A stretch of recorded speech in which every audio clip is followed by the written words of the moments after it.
Welcome to the Echo Essentials podcast. My name is Chris Pekarski, and on today's episode, we have in from the city of North Bay, we have Councillor Justine Mallah in, and Beverley Hillier in from the Planning and Building Services Department at the city. We are here to talk a bit about a certain article that our director at Echo here sent to me regarding housing developments in North Bay, regarding the surge that happened in 2025 in relation to new dwellings and funding that came down from the government. It was a great conversation with Councillor Mallah and Bev.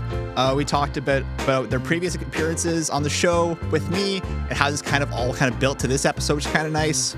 We talked a bit about the development pipeline, how North Bay is hoping to grow, and how the conversation we've had previously with Justine kind of reflect that, these new dwellings, new expansions are kind of building on what we already currently have without totally revamping the game and costing the city a lot more dollars while still expanding housing options, whether affordable, new or senior housing options as well. We talked a bit about as well at the end of the episode a couple of different other items relating to City Hall, in particular to downtown waterfront and developments happening there in regards to summer happenings and plannings. It's a great episode.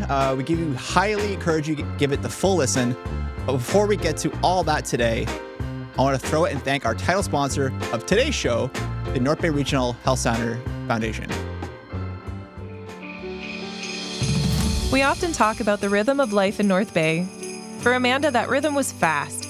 Hockey practices, baseball games, juggling a full-time career, and keeping up with two energetic boys. But life hit pause after routine surgery led to a call she never expected. Stage 2 breast cancer. No symptoms, no warning. Suddenly, Amanda was facing a double mastectomy, reconstruction, weeks of chemotherapy and radiation treatments, and several additional surgeries. The path ahead was overwhelming. Through every stage, one question stayed with her. How do I keep being mom for my boys? Amanda's care team at the North Bay Regional Health Center made all the difference. They understood how deeply she wanted to hold on to familiar routines, cheering from the stands, being there at bedtime, staying present in the moments that gave her strength. Their compassion kept her connected to the two people who kept her fighting. She stayed present, she stayed grounded, she stayed mom. This holiday season, help ensure patients have access to the exceptional care they need during life's most challenging moments. Your gift helps patients like Amanda stay connected to the people they love while strengthening healthcare for families across our region. Visit nbrhcfoundation.ca or call 705-495-8125 to give.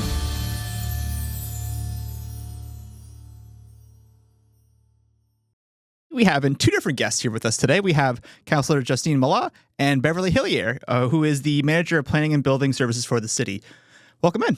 Thank you. Hopefully I got those right. I know we go over it before, but we had you both in the last year, various different topics, and today's topic is kind of a combination of both of those things. So my director, shout out to Isaac, put on my radar an article that happened in early January regarding a development with 2025's year of development in the city. So maybe we could go over a little bit what happened in 2025 in terms of what we've seen in terms of a managing investment number and what's going on in terms of dwellings. Sure, I can get started. Sure. And then you could correct me. Sure. So we received $10.6 million from the federal government. That'll be distributed over 4 different years. Mm-hmm. And this is for the Housing Accelerator Fund. Yes. So we are hugely lucky to receive this money from the feds. And it's supported a number of building initiatives in the city. So first, I will just kind of add on top of that. Sure. Before that. Of course. We developed a housing action plan, and I think, was that in 2023? It was in 2023. And so we were aware of this funding that was becoming available, and so we're applying for it. And so then based on and please correct me, based on us being successful, we adapted the plan to incorporate a number of other initiatives. And one of those was making all lots able to become 4 units as of right. Yes. There's a few other pieces that I'm sure we can get into, and then also looking at how we would be spending the housing accelerator funds that we're getting from the feds. And so last year was basically our first year of implementing it, and we Went well by the looks of it. Yes, 242 permits were given out. Also, what's really interesting too, so in 2023, through the Housing Accelerator, Housing Action Plan, we allowed everybody to add on an additional dwelling unit. And so that number was total of 3, right? You could do 3 additional dwelling units. Exactly. Yeah. And so we saw a steep increase in the number of additional dwelling units that we were seeing in North Bay. So in 2024, the number is 36, and then that jumped, which of course the funding helped from the feds, to 56 in 2025. And so basically, correct me if I'm wrong. I love having you here, by the way. Fact checked as we go. Prep. But the goal is to make building, as we know that there's a housing crisis, we know there's an affordability crisis. We're trying to make building as easy and as incentivized as possible in North Bay. And so we can get into this around talking about affordability. Sure. A lot of folks think that, North Bay, the city of North Bay, can create apartments and rent them out or is in charge of subsidized housing. That's not the case in terms of jurisdictional direction. But in North Bay, the way that we can really contribute is through zoning and making essentially the environment as supportive for new development as possible, and really incentivizing those smaller additional dwelling units, for example, or smaller houses. One way we're doing that, for example, is through waiving the development charges for units that are below 1,200. And so anyway, so all this to 1,200 square say, feet, correct? Yes. 100 square feet. Thank you. Love it. And I want to bring you guys in my pocket everywhere I go. I've fact-checked Justine. But no, so really what we've been trying to do in 2025 and 2024 is make this really an attractive, North Bay as attractive as possible when it comes to building, and then also streamlining our processes and incentivizing through the half money that we received. Yeah. Yeah, just to build on that, so our building permit stats for 2025 were very good. So we saw, as Councillor Mallah said, is the 242 new dwelling units for permits issued in 2025.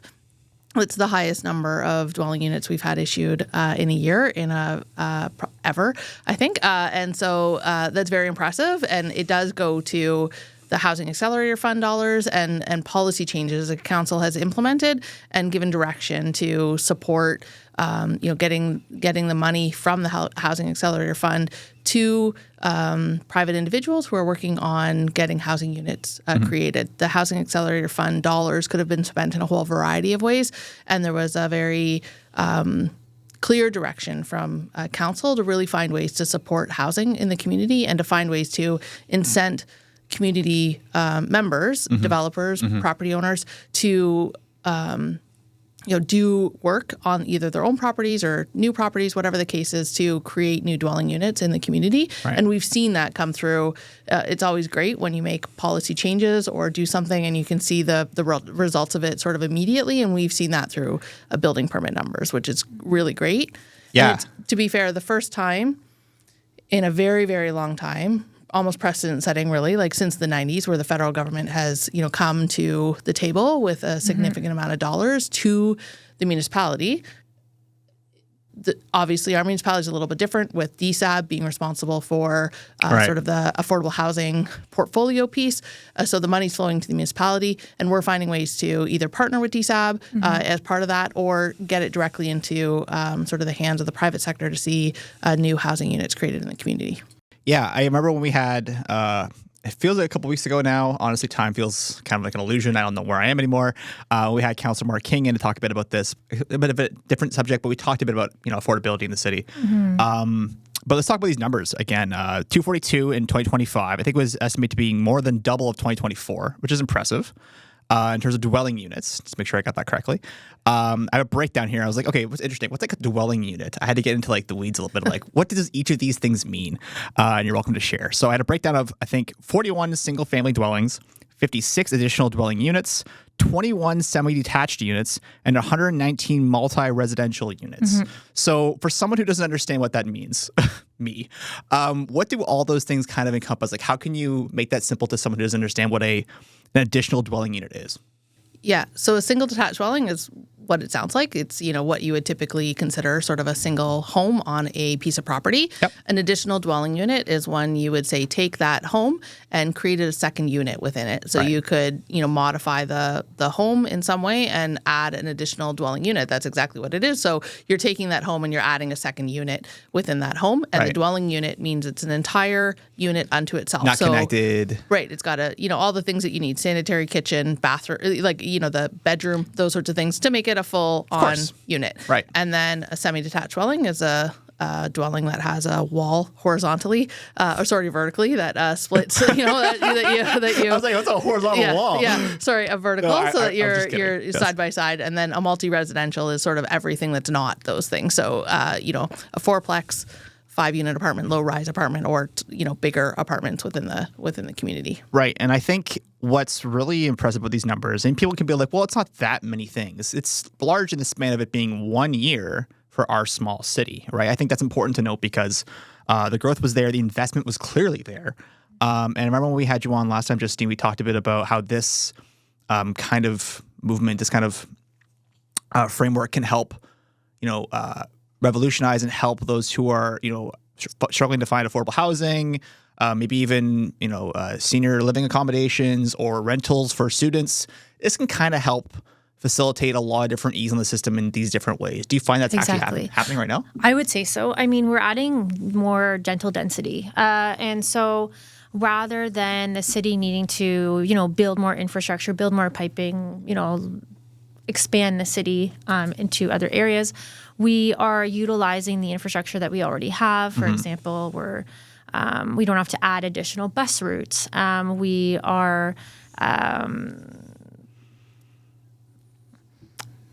You're like plowing the roads that are already there. Exactly. Garbage pickup, those sorts of things are already happening, and you're creating a space where you can, take an existing house or an existing semi-detached dwelling, whatever it is, and add those extra units in it without having to extend services further. In a weird way, it's almost kind of like this is the way of North Bay building up as opposed to building out. Yeah, exactly. Right? It's like in a weird way because we're not going to have a lot of high rises or gigantic apartment buildings or whatever, but we have development in this kind of way that isn't expanding so much. And we talk about zoning, obviously, outward in terms of lots of big plots. We're expanding what we currently already have, right? Right. Yeah. So that is a really important part of this, is that it really just allows you, and it's the most cost-effective and efficient way to get more housing in the community. And council was very supportive in terms of changing policies. And we've seen those policies where now, as long as you're in the urban area connected to services, you can do up to 4 residential units on a piece of property as of right. And that has really sort of streamlined a process where somebody can, take a house in the core of the city or something and renovate it to add additional dwelling units in it without having to do entirely new construction or purchase multiple lots together to create a larger parcel to do development. And it's allowed spaces to, and property owners, the ability to add units, create investment opportunities on the property, make properties more affordable. And so it does, having things like additional dwelling units really creates opportunity for, it's an investment piece, it's mortgage helpers, it's those sorts of things to sort of build on the piece that Councillor Mallah was talking about in terms of the affordability piece. And so council being really supportive of those policies we've seen as a result of that support at council, the real implementation of it. And it is great to me. Sometimes we work on all sorts of policies that you don't always see the direct correlation between a policy change and it actually coming into effect as quickly. And this one you can definitely see as the policy has evolved that the housing unit numbers have evolved with it and grown. And I will say too that the half money for the first year for 2025 was oversubscribed. There was huge amounts of interest, right. To the point where we did need to relook at what our plan was for 2026. And I also wanted to add too, on top of some of the benefits about affordability, it's not just more affordable for folks who, own the property. It's also, it decreases the amount of money that North Bay is spending as a city, right? And then, of course, the taxpayers are going to have to spend. Also, it's better for the environment. Less of an expansion onto, like the additional land that we have. But then also, you don't have to, like I said, pay for additional bus routes to go over there. But then also, there's gas implications for having additional bus routes, and all those pieces, and of course utilizing the infrastructure that we already have has that environmental piece as well. I want to actually take that. It's a good point, and I want to pivot into maybe the industrial or the institutional side of this conversation, where I think we reported that the residential section of this announcement, which, by the way, if anyone's looking at reading what we're talking about in terms of like the article, referring to a Bay Today article called, and I quote, North Bay doubles housing starts in 2025, surpassing pandemic era boom, which marks the groundbreaking year that you guys had. Where we talked about in this section breakdown, it's also on the city's website. There's a multi-million-dollar investment increase, $49 million in the residential area, and the institutional side saw a $74 million increase approximately, with I think 60 new housing units for seniors. We talk about repurposing JW Tressler, right? Mm-hmm. So can we maybe detail what happened there? Because that was kind of news to me. Maybe there's just so much happening in my little news cycle in the world and with the show. I may have missed this, but like, should more of this be happening if it isn't already happening already? Because it seems like a good idea to repurpose what we have into making it to be affordable housing or more housing options as an option. Absolutely. Right? Yeah. So JW Tressler School was a school that was deemed surplus by Near North District School Board. It went out for sale, got purchased by a private property owner, and they've been working through different options. And so they took the school, repurposed it for hospital-related uses. And so the hospital is in the old school as they did the renovations, and they are putting a new building up now. And as part of that building, there is 60 residential units in partnership with DSAB. So DSAB supporting that project as a funding partner, and the city is supporting it through the Housing Accelerator Fund dollars to create 60 new affordable housing options there, in addition to other uses on the first and second floor of there that are supportive of other sort of institutional uses to support the overall project itself. Mm-hmm. It's nice. I mean, I don't know, because I'm not involved in the city at like a day-to-day kind of perspective. But I mean, I'm sure everyone can kind of recall in some capacity like a building or a site that might not be used right now, or a school that might not be being used right now. Be like, well, what can be purposed with? How can this be repurposed if under the right ownership or the right development direction? And I'm keen to see, going forward, if this keeps continuing to boom and keep happening, what other potential projects like this could happen. Is there anything that's coming down the pipe right now that we can maybe talk about, or is that just kind of like top secret news? So we certainly do not share any information from any from any developers that are thinking about doing projects in the city that aren't in the public sphere. So certainly can't talk about anything that is public. We have seen schools redeveloped in other purposes, though. Yep. Dr. McDougall School turned into the Indigenous Hub. Dr. Carruthers School turned into a condominium years ago. And so, there are opportunities when those types of uses come available to turn them into something else. It's a great opportunity to reuse schools if they're, not needed for the school purposes, for other community uses, certainly. Yeah. And talk about community uses. There was a couple different lines in the news article. I talked about like recreational centers and stuff like that. Is there also opportunities for that to be, part of the pipeline as well? So potentially, I think part of that article in the Recreation Center piece, maybe Yes. that the total institutional building permit value included the construction value associated with the new community recreation center down at the Steve O'Mitchell Sports Complex. Gotcha. Okay, that makes sense. Okay, cool. So this is interesting because like there's so much that's going on. There's so many numbers happening around, flying around. Like 49 million, 74 million. Obviously, like you got lots of investment funding here in terms of like giving and building back. Do you see this as being like predictable? Like how can we like maybe hope that through application in the future that this happens again? Like I'm asking, I guess, that the hypothetical sense is like, is this like a one-time thing? Like how do we know this can happen again?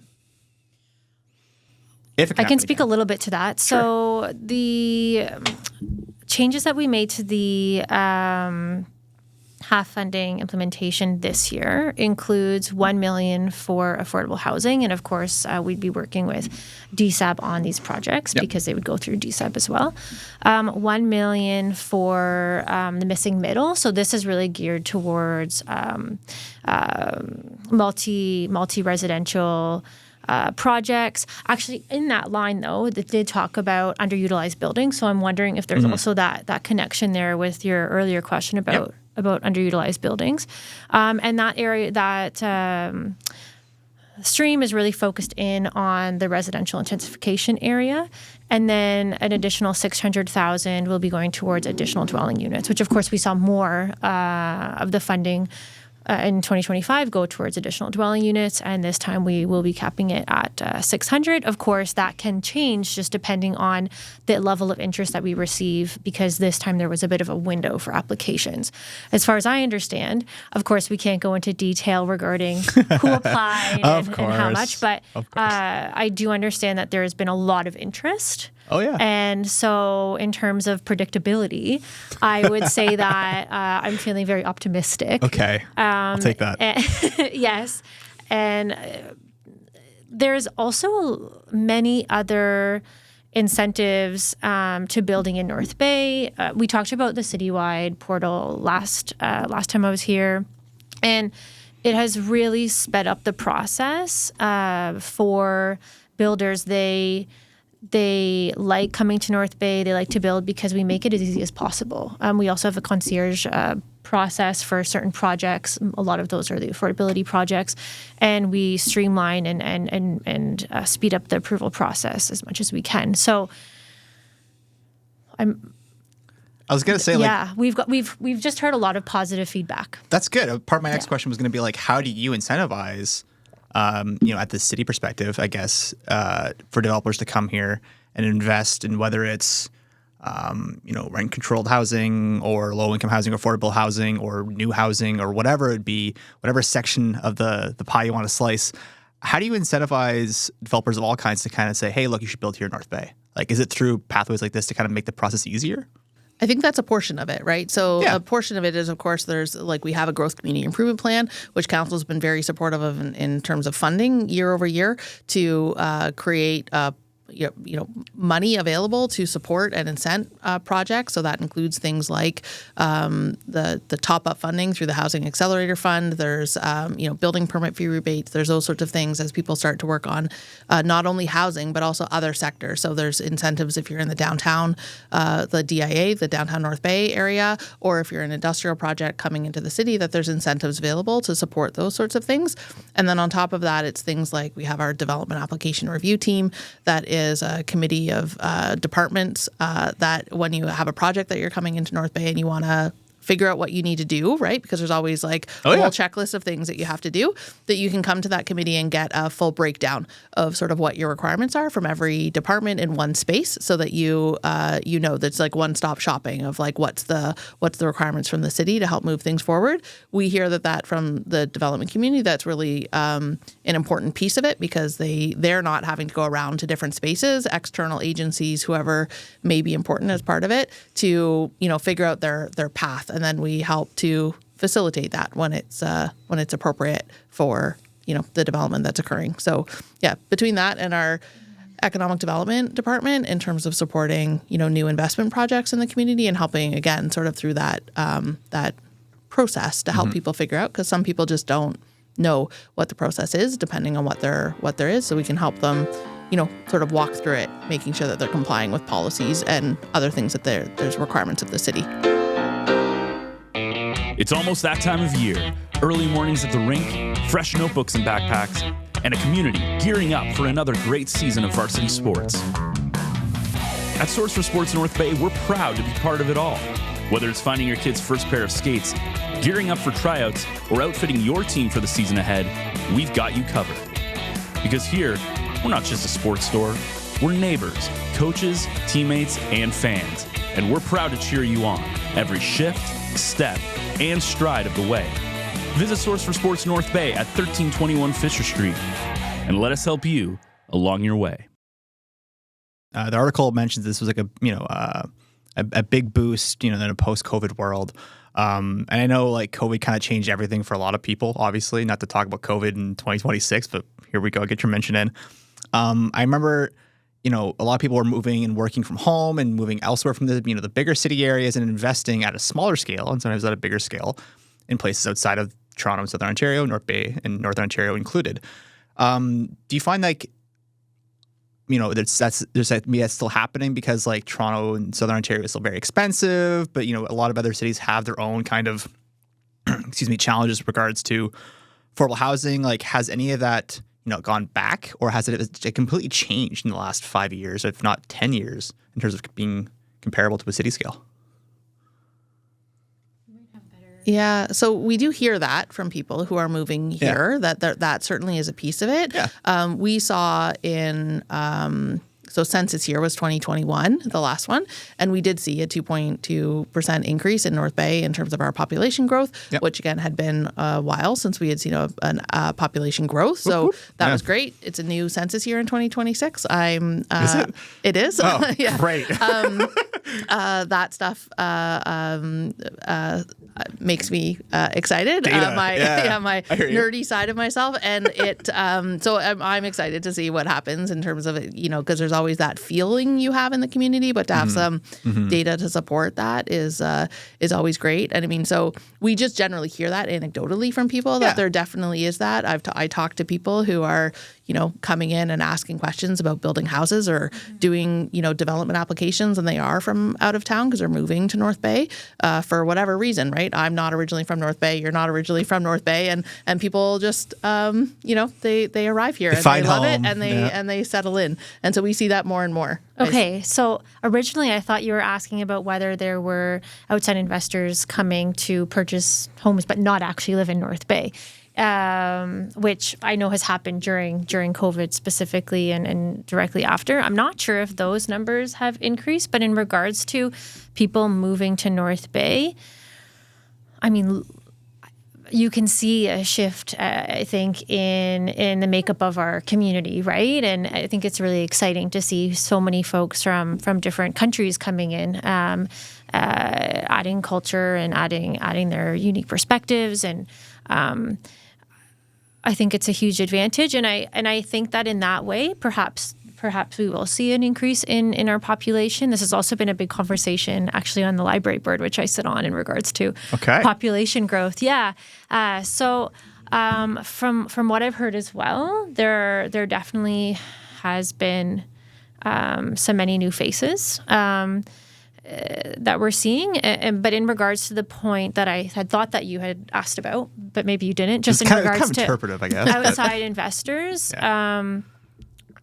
We know that it has happened in the past, and I think, and I don't know if we necessarily wanted. We could talk about the short term rentals, but a lot of folks who are coming from out of town had more of an interest, I think, and correct me if I'm wrong, but had more of an interest in short-term rentals. And so that was one of the reasons why we put in some policies there. Right, because the aims of this is to be like a long-term solution, right? We're talking about the bigger picture conversation here is about investing and not just like, holding out, so to speak, right? We want to make sure that we can grow our housing infrastructure in the city with what we already have, and obviously, expand upon what we can do when we can do that, right? I think that's a larger conversation, but I know that this topic is often very complicated, and so people do ask like, okay, well, who is investing in the city? Like, who is coming here?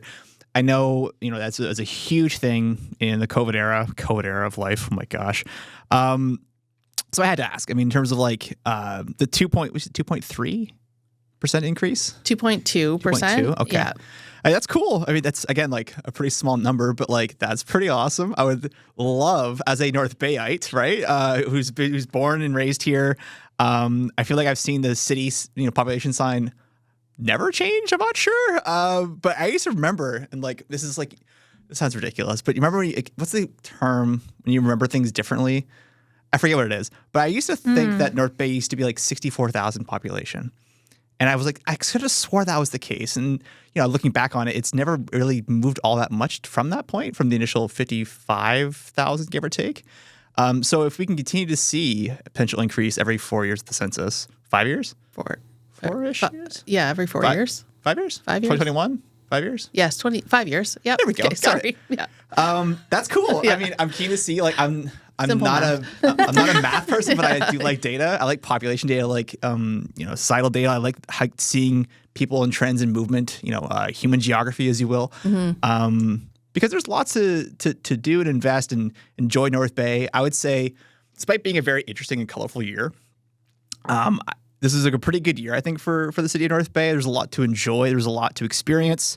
I'll talk a bit about getting to the waterfront development and some other stuff happening downtown, including summer concert series. But I feel like there's a lot happening in the city, and that's a good sign. It means people are enjoying and staying here and not just visiting and leaving, right? That's a sign of growth on Absolutely. different levels. Yeah. And I think that those pieces of, like, all of those other pieces that go, housing is only one component of what we need in the community. There's all sorts of things that go along with it in terms of the quality of life, and people, want when they're coming, whether it's people coming to live, employers, whatever the piece is, that they're looking for the quality of life piece. And so it's as critical as everything else is when you're in the community, because when people are here, they want something to do, right? And so if you live here, you want stuff to do. And Shocker.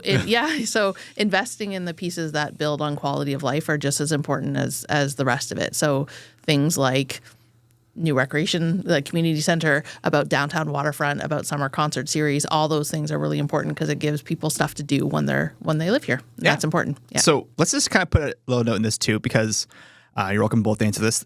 There's a news release coming from the city. I remember looking at your recent news website page. Summer concert series and the arts and culture nights have called for applications and talent. In terms of just doing stuff in the summer, can we talk a bit about this and like what that process looks like? Sure.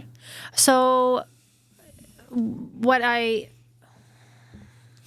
Brian's not here, but we can talk about it. Sure. Yeah. We can also invite whoever to come in. All good. So but we got you here, so. What's really exciting is that prior to last year, we had the summer concert series. It's from July to August, did we have it? And then we expanded it from June to September. Yes. This, just to add a note, this year is supposed to be from June 17th to September 9th. Yes. Okay. So I had my dates correct. Yeah. So the reason why we continued the expansion is because people flock to the waterfront when there's live music. I mean, they're there all the time, right? It's in true. the summer.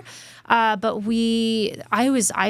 I think I went there probably most weeks, and at least 100 people every single night. And it's free for folks to come and enjoy. And I mean, who doesn't love live music? And some of them are the culture nights on Tuesdays are not always live music. Sometimes there's dance class or an interpretive dance, which we had one year with Les Compagnons. But it was fantastic. But it's another, like we're talking about, another way to connect with your community, build that quality of life, reflect, enjoy the outdoors, spend some time with your family. Like because we're seeing such uptake and positive feedback from the community, that was one of the reasons why council decided to keep that extension of the arts and culture nights. And I look forward to it every year. So Awesome. yeah. So applications are open, as Yes. you said. And They so are, yeah. if somebody's interested in applying to either Arts and Culture Night, like the Arts and Culture Night or Summer Concert Series Night on the Wednesday nights, they can go to the city's website and get the applications. And Brian Kimber at the city is the guy who's leading putting that together, and he can answer any questions you have about it. Absolutely. So let's stay in the physical area. Good promo over there, by the way. Let's talk a bit about the waterfront development stuff. So if I can, Bev, last time we had you in, we talked a bit mostly about Trout Lake, but a little bit about North Bay Waterfront. A lot has happened on both of those fronts, no pun intended, since we've last had a chat. But can we maybe get a little bit of an update on the master plan and the most recent kind of community feedback we've had going on regarding the waterfront? Sure. Yeah. So we did 2 different surveys. And so survey number 2 closed mid-January. And so in total, we got like 2,000 Wow. plus different That's awesome. sort of points of contact through the process. So we did things like we were at the farmers market together to, hear from people in person with our consulting team to sort of like hear, what people had to say. We've had virtual consultation session, in-person consultation sessions. We've had the surveys, those sorts of things. So we've taken all of that feedback. There was 3 different concepts that were proposed. I think I participated. I think I voted. I think I could have swore I did. Yeah. That's great. I'm sure you there did. There was 3 different concepts that were developed based on all the feedback. So now people sort of like voted on which one was their favorite for that matter. Plus, there was a lot of like, I like number 2, but I also like this part of number 3 and this part of number 1. And so we'll take all of that information and come up with a refined sort of final concept based on all of that. And then that'll be presented as the concept that we move forward with, and that will ultimately result in a more detailed design and construction tendering documents that'll go to pieces like the construction of the new pedestrian underpass. And we've been sort of clear all the way through the process that it was a piece that was part of the survey, but ultimately was a piece that was moving forward because there is a tunnel that exists under the main line there. And so we're looking at ways to find different connection points through sort of the downtown and the lakeside of the waterfront and just connect, different walking paths and connection points to the waterfront for people. So that part will move forward and we'll go from there. So I don't have an exact timing on when we're coming out with that next piece because we are working on trying to refine that and get some of the details that go along with what that looks like, but sometime later this spring. That's exciting. Yeah, it's great. It is exciting. Yeah. I'm going to just add a few things. Please. So I think the consultants did a fabulous job with community consultation Who and are they? engagement. So Brooke McIlroy. We actually went over how Brooke to McElroy. Brooke McElroy. Yeah. There we go. Okay. Anyway, they're fantastic. And so engagement included, like Bev mentioned, public sessions with stakeholders, waterfront engagement, which was really fun because people got to take stickers and think about what kind of activities they wanted to do, what kind of like feel they wanted, Bring out what your kind of inner Sim lighting City, they wanted. Literally, some of the photos looked like they're from SimCity, and then we also met with, for example, Marina Point. Met with downtown improvement area and the waterfront. Like, I think that everybody who wanted to have an opinion was asked and had an opportunity to provide their feedback, which was fabulous. Which of course, like shows in the number of 2,000 public responses to the surveys and the awesome engagement. engagement. Yeah, That's it awesome. is. Yeah. And so we have, of course, applied for grants and we're waiting to hear back. But a few pieces that I think I can mention, which likely would be included, of course, are the underpass, a light up North Bay sign. I saw that. Yeah, that's going to be a piece.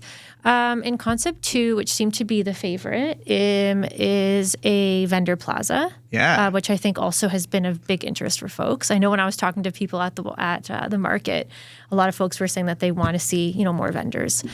Another piece is a skating rink, like a floodable skating rink. Yep. And I say, side point, I always wondered in North Bay why we don't offer skating on Actual Lake lake. Nipissing. I know. Okay, so thank you. Yeah. Okay, no, I have the answer now. Oh. So apparently they once did this. I think it was Mayor Jack Burrows, I believe. Oh, Okay. Don't quote me. But apparently they even had hot chocolate out at the that was for sale to the marina. Nobody went because of the wind. Cold. It's too cold. It was too windy. And so anyway, okay, good to know. So the flightable skating rink will be a compartment. And then another piece that we heard from folks was that they want open space. So there's definitely open spaces, open green spaces in the plan. And then, of course, the consultants and architects are looking into appropriate sloping and buffers and gardens, et cetera. So I think it's going to really fulfill the needs of a lot of people and balance out what we have there already, which will be great, and it provides some reflective spaces too for folks as well. So I'm looking forward to the outcome. And did I mention also a performance space too? Yeah. So one of the pieces would be a smaller performance area that you could do, something that maybe didn't need to be the size of the band shell or I was going to ask. We talked about the summer concert series and arts and culture night. And so some of the uses that would be arts and culture night might be more appropriate for this sort of size and scale, depending on the number of people, as opposed to having 1,000 or more people sort of at a summer concert series night in the on a Wednesday night. You might get something that you would expect a couple hundred people at that sort of is the appropriate scale for the space that you're in. Makes sense. Yeah. So I actually was kind of curious because when I looked at there was a flashbang. I was like, oh yeah, I did take part in the survey. And I remember the mock-ups, and I was like, what's this like community vendor space? Because it feels really close. Literally to the area in which these farmers market happens in the summertime. Is it a continuation? Is it a similar spot? Is it a rotating thing? Like, what does that even functionally look like? Because I don't know. I'm not a vendor. So I don't know that that's fully been determined yet. Okay. I don't think it would be something where it would be by more permanent, being like probably potentially seasonal or, depending on what that looked like. Okay. But something that would be more permanent. So you may have where the farmers market is there sort of on Wednesdays and Saturdays, that you might have somebody there who's there 7 days a week providing sort of different services on what you need. So maybe it's like, who knows what, somebody selling chip stand or whatever. Chip stand, anything like that. Sure. And Okay. so we do need to figure out in a little bit more detail if that was something what that actually looks like in terms of the different types of spaces. There's lots of communities that have, they're like, say, a shipping container-esque type thing that sort of, you can pop the front open on and it becomes nice. like a sort of a space that you can operate out of. It may be that or it may be something else, but something like that. Mm-hmm. Nice. I like that. And Councillor, you brought up something else really interesting, like places to kind of just like relax kind of thing. And one thing that I've always been proud of to say about North Bay is that it's a beautiful city. But I want more places to kind of just like chill and exist, which sounds really odd because like I can make a space, but I want to like kind of like relax in a park, but might not be like a field. I want to kind of see people, but also not talk to anyone. Like I feel like this kind of might have an opportunity. That sounds so antisocial, but I feel like it gives them an opportunity to kind of have another place to kind of engage with the community, right? I think so. Yeah. We heard from lots of people the idea of like making it a comfortable place to just be, which means seating, it means shade, it means, some trees, that sort of thing, that it is there, our conversations about, residents of Marina Point who want to maybe wander through and just like, watch kids having fun, which, sort of just that piece that feels fun and the joy of youth and that sort of thing. Yeah. But that you can take a little, gentle sort of walk, but also have quiet spaces where you can just be. Yeah. Or watch people and not talk to anybody, as you said. I mean, I say that, and like those who know me be like, "What are you talking about?" If I go anywhere with you, you're gonna not stop talking, and it's partly true. But I also like to be quiet. I want to start reading again. This is not related at all to the content. My 2026 goal is to try to read more. I read mostly for my job. I don't read for pleasure anymore. So I want to start reading more books. So I want to do the classic stereotypical like take a book and go to the park. And I want to do that because I don't do that enough. That's great. But if I did that, I could also maybe get like a bite downtown on Main Street, go for a little stroll, catch some hoops down by the outdoor courts, whatever. Make it a whole afternoon. But that's kind of the idea, is to make that area a little more, not that it isn't already, but more community focused, more leisurely, more catered to things that people want to do. Right? Exactly. Yeah. So that's awesome. I think this is exciting, and it is. I'm looking forward to the next phase, whenever that is. I know we talked about like, a little bit later on down the road, but And also, like, I'm pressing you on details, on like operational details, on concepts. I realize that, but I'm just keen. Like, we talk about the whole SimCity thing. I just want to see it. Like, I just want to see it now. I want to see it now. But I get that. I'm the same way. I see the photos. I'm like, oh, I can imagine it. Why is it happening already? I don't do anticipation. Yeah. No, I'm the same. Yeah. And maybe it's just because, like, we've been talking about downtown waterfront, downtown improvement for so long, it seems, through various different councils and mayors and whatever have you. It's like, okay, well, is it happening? Is it finally happening? Are we doing it? And it feels like we're kind of closer now than we ever have been. I would agree with you on that. I mean, there has been some very sort of strategic, especially hindsight being what it is, decisions that council have made, like going back to, the mid-90s in terms of even just the decision to purchase the rail lands in the first place to actually create the space for this. There was community that was then involved in the early 2000s about coming up with a vision for the community waterfront park. And having that vision allowed us to apply for funding and get the initial pedestrian underpass and do those things. There's been lots of money and lots of time, both at the municipal, provincial levels and federal levels for dollars that have gone into it. The Downtown Waterfront Master Plan that Council adopted in 2019, did having a plan, as much as some people don't love studies or why are you doing these sorts of things, those things helped to set the stage for funding applications and to make sure that there actually is a vision for the thing that you're trying to do, that you can take incremental steps to implement it. We've been very, very lucky with the Downtown Waterfront Master Plan, I would say, in terms of, the contributions and the construction for the all-wheel park, the multi-use courts, the Rotary's family of Rotary clubs coming together to help fundraise and do the splash pad and the playground. Like there's a lot of pieces, and all of those different pieces drive activity to not only the downtown but the waterfront, and give people a reason to be there for a lot of different reasons for a lot of different times, and make it sort of available to all different ages and abilities to just go and use the space. Whether you're doing just a nice walk down by the waterfront, you're using the park, you're going to the splash pad, you're doing any one of those things, going to go get an ice cream downtown, like whatever the pieces you can do, sort of all of it. And using it and doing it for free. Yes. Which is a big piece. Yeah. That's awesome. I mean, it's again, like it sounds like, like I think you nailed it, that it had big eras and phases of change, but it's happening now. Because I mean, feel free to put a date on this, but like I don't even think 5 years ago, what year is it, 2026? 5 years ago, did we have the splash pad? I don't think so. I think we did. Did we? When did it?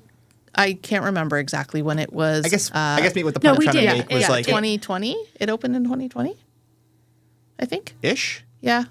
But my point essentially is like I feel like in the last 5-ish years we've had so many different completions and developments and talks and like actions to movement as opposed to the last 20 years where it's been a lot of like hums and haws and ideas and like maybe this is a cool thing, that in the last 5 years it's become more of a reality. Yeah, and we've been very lucky with community partners, other levels of government, and the municipality, sort of having the vision, and then also, helping to contribute to funding those sorts of things. We wouldn't be where we are today without those, and we really have over the last 5 or 6 years really seen stuff happen there. And like from my perspective, I'll just say like it's great when you do a plan and that the implementation side of it comes through, that you can see so clearly in terms of things. And I know we've talked about this before, when you've been, at City Hall and you look out at the, any sort of day of the week, any time of day, the all-wheel park, the splash pad, the multi-use courts, they are just used all the time. It is just, it impresses me every time I look outside and it's the middle of a day on a Wednesday, and you can just tell that the multi-use court is just busy all the time, and it's awesome. The all-wheel park's used all the time. Yeah, it's really great to see. Yeah, I can't skateboard. My brother can.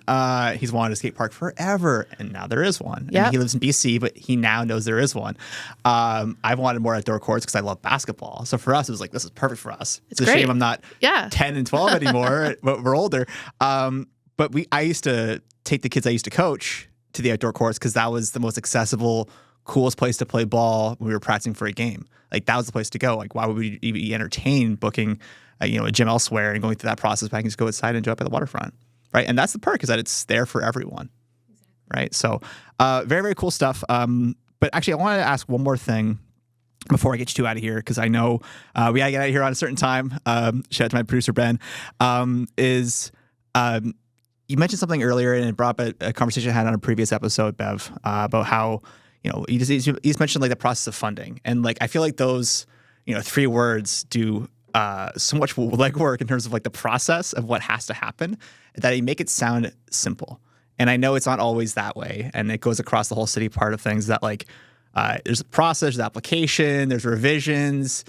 I think sometimes we forget, I say we, because like I'm guilty of this. It's like, well, why don't you just apply for it? Why can't we just get more money to this?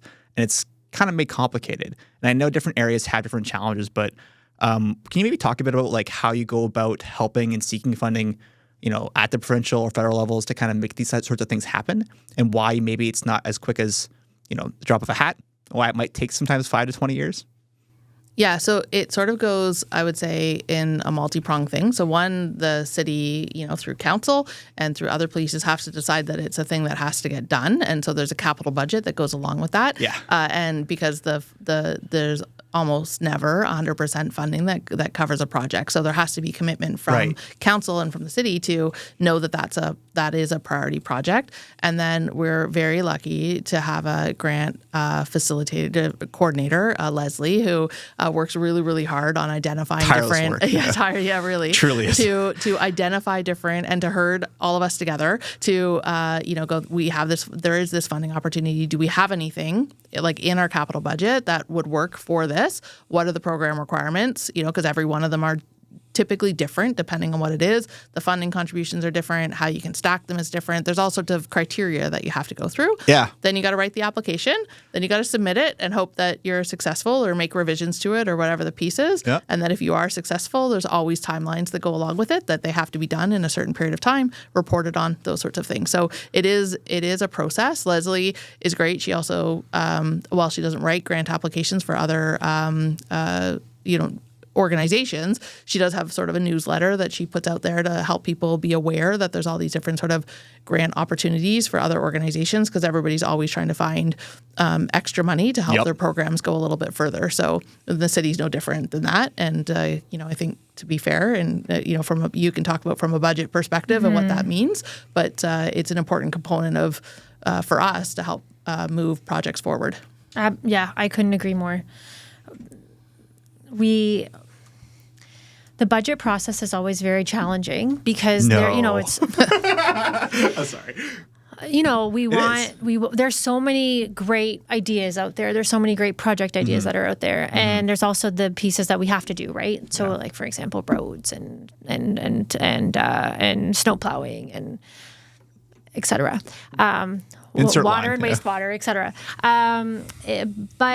And so we really do need to utilize other forms of funding. The biggest one I would say is grants to move forward on those like special ideas that we have, right? And I think that really understanding what the community wants, what the community needs, and then tailoring those ideas and making sure that they fit well within the criteria that's set out by the province or by the feds or another form of another opportunity that's presented by another group.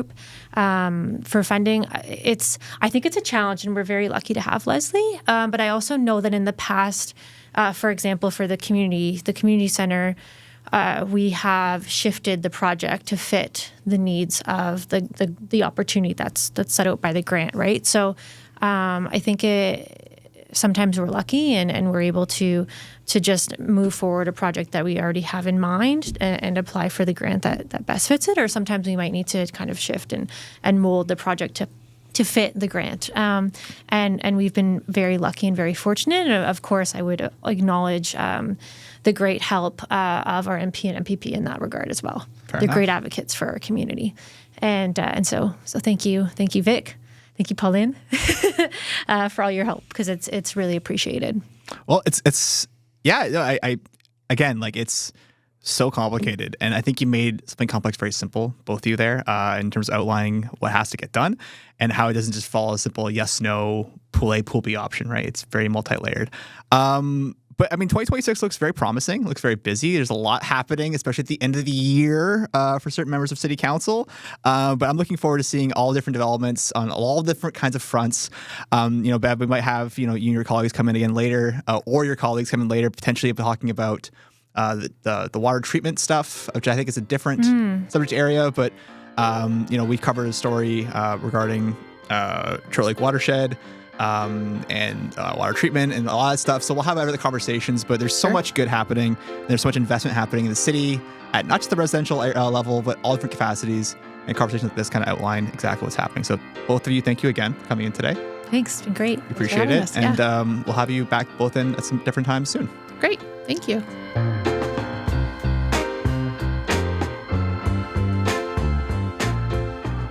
Thank you for listening or watching the Echo Essentials podcast. My name, as always, is Chris Pekarski. Let us know what you thought about today's episode, today's topics, our guests. If you have any thoughts, opinions about housing in the city, development downtown, let us know your thoughts. If you can, drop a like, follow, share, subscribe to the channel and the podcast. If you get a chance as well, make sure you check out northbayecho.ca and subscribe to our Echo Essentials newsletter. Thanks so much for listening. We'll see you next time.